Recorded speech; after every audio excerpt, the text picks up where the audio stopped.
کس طرح سے جنوں کے ایک گروہ نے نبی علیہ السلام کی زبان مبارک سے قرآن کی تلاوت سنی اور وہ وہیں پر مسلمان ہو گئے۔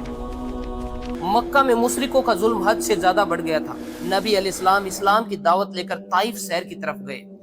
انہوں نے بنو ثقیف قبیلے کو اسلام کی دعوت دی۔ ان کے سردار نے نہ کیول ان کی اسلام کی دعوت کو ٹھکرایا بلکہ اپنے شہر کے آوارہ لڑکوں کو ان کے پیچھے لگا دیا، جنہوں نے نبی علیہ السلام پر پتھر برسائے اور ان کے مبارک جوتے خون سے بھر گئے۔ جب وہ طائف شہر سے باہر آئے تو انہوں نے اللہ سے دعا کی کہ یا اللہ، میں اپنی کمزوری اور تکلیفیں تمہارے سوا کسی کو نہیں بتا سکتا۔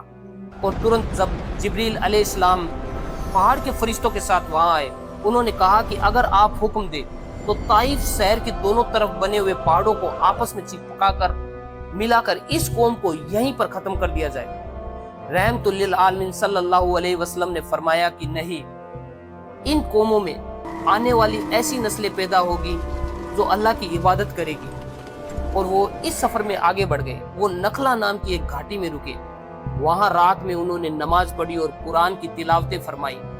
وہاں سے جنوں کا ایک گروہ گزر رہا تھا۔ جب انہوں نے قرآن کی تلاوت سنی تو وہ وہیں پر رکے اور انہوں نے کہا کہ خاموش رہو اور سنو۔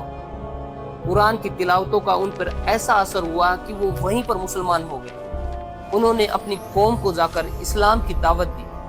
نبی علیہ السلام کا یہ پیغام یہ بتاتا ہے کہ یہ کیول انسانوں کے لیے نہیں ہے بلکہ پوری کائنات کے لیے ہے۔ اس واقعے کا ذکر آپ کو قرآن کے سورہ الاحقاف اور سورہ الجن میں 29 سے لے کر 32 آیت میں آپ کو ملے گا۔